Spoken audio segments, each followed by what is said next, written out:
Okay, we want to talk a little bit about logarithmic models and logarithmic scales, and it's going to help if we have a good handle on base 10 logarithms. We already know what the definition is of base 2 logarithms, the inverse of the base 2 exponential function, the basic exponential function.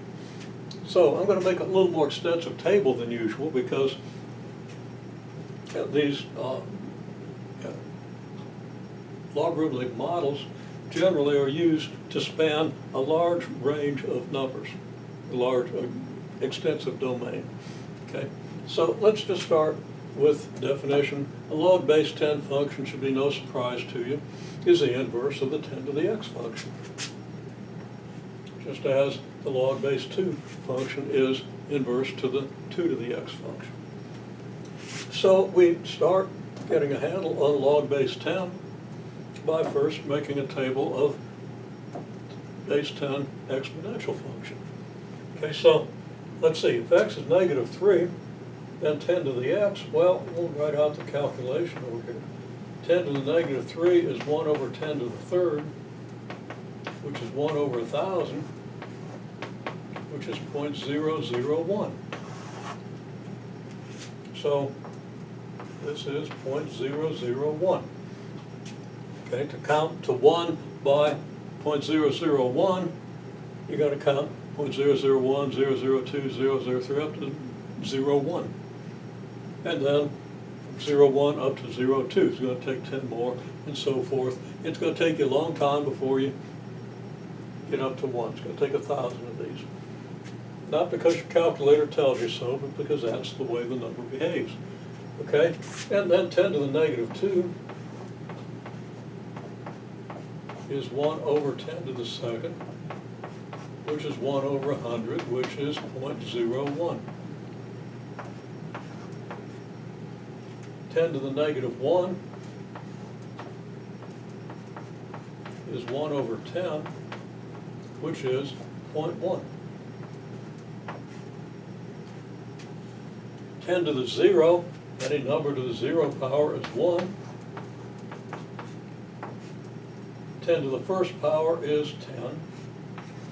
10 to the second power is 100. And I don't need to write out these calculations. We all know how to multiply by 10. But for the negative exponents, we want to be sure we understand that, okay? 10 to the third is 1,000. 10 to the fourth is 10,000. 10 to the fifth is 100,000. 10 to the sixth is 1,000,000, getting hard to write down here at the bottom of the screen, so I'm a little slow, but there's 1,000,000.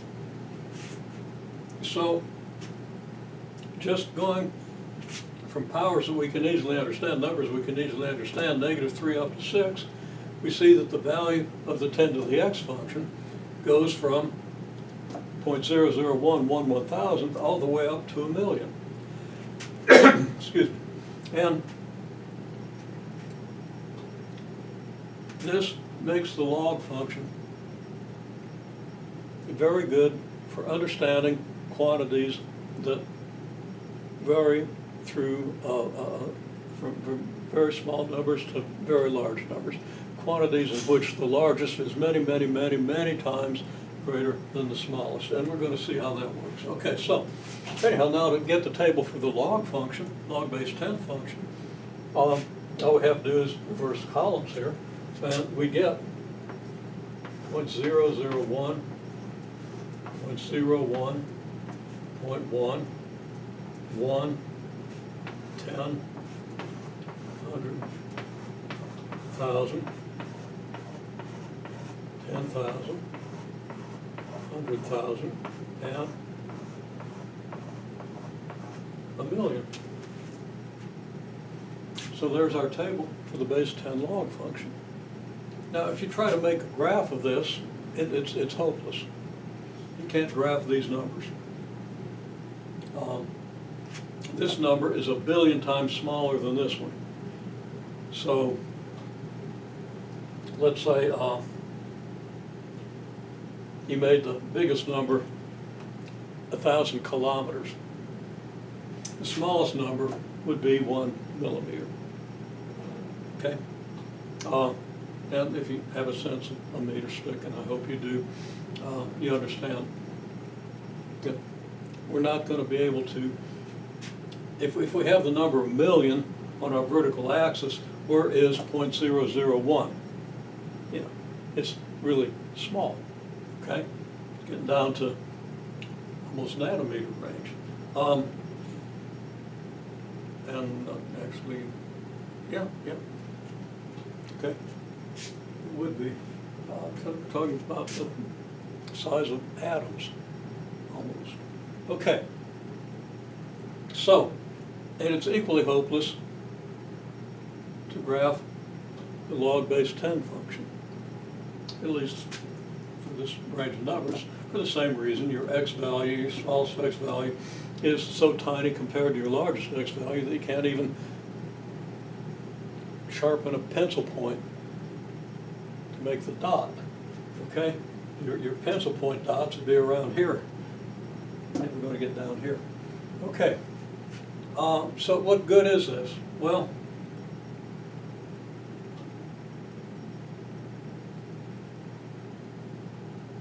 we're going to do that in another video. Right here is a definition. Here are the tables. Here's what you see. So we'll go on with this in the next video.